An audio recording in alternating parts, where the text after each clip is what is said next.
Allah subhanahu wa ta'ala mentions in the Quran, Inna Quran al-Fajri kana mashhuda, that the Quran that's recited at the Fajr time is witnessed, it's widely witnessed.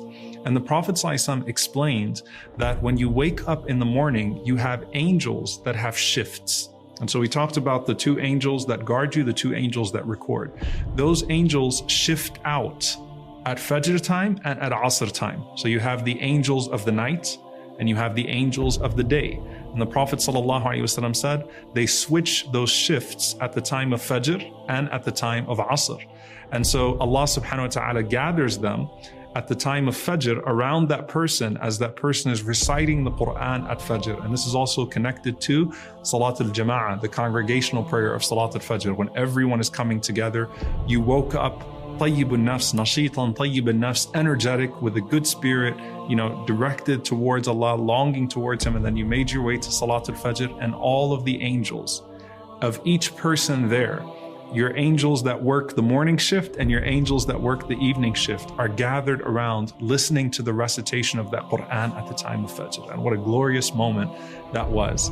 And so Allah subhanahu wa ta'ala asks those angels that He sent to you and those angels that are coming back, because they all report back to Allah after their shift. And Allah subhanahu wa ta'ala says to them, how did you find my servants? They say, تَرَكْنَاهُمْ وَهُمْ يُصَلُّونَ وَأَتَيْنَاهُمْ وَهُمْ يُصَلُّونَ. We left them while they were in a state of prayer, and we came to them while they were in a state of prayer. They're constantly in a state of prayer because they're being found by the angels that are gathering at the time of the switching of shifts at Fajr in a state of reciting the Quran.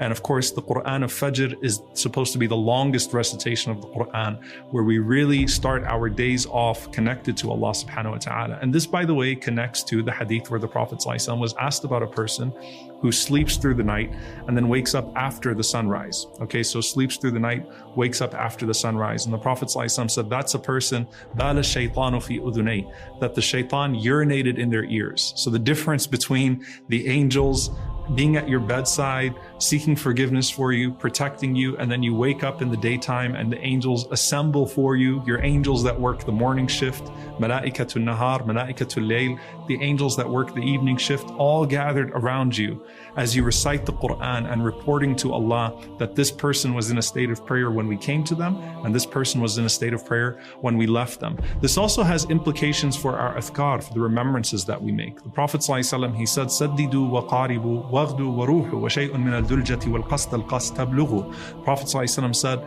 to be sincere and moderate in your good deeds. Saddidu wa qaribu, do your best. Aim for perfection, but know that you have to be moderate in that pursuit of perfection. Waghdu wa ruhu, and use the forenoon, use the time in the morning after Fajr until the sunrise, and use the evening between Asr and Maghrib to get ahead.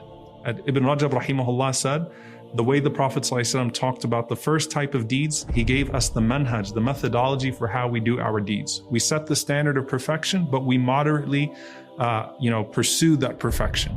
And then he mentioned al-ghadwa wa rawha, which is the morning time between Fajr and sunrise, and the evening time between Asr and Maghrib. The Prophet ﷺ gave us the best of times, afdal al-awqat. If we make use of those times, we can get ahead. And that's when the angels are gathered around us as they're switching shifts, and they find us in a state of dhikr, in a state of remembrance. And the Prophet ﷺ, of course, also said, "Burika li ummati fi bukuriha," that my nation is blessed in its mornings. The way that you start off your morning with Fajr, with recitation, and even getting a head start on your day in terms of your halal worldly pursuits. One of the companions took the advice of the Prophet ﷺ and started to work earlier than everyone else, and he always found himself ahead of everyone else. So using that early morning time to remember Allah as the angels that work your morning and night shift are together, and then beginning your own work shift earlier than everyone else, allows you to get ahead.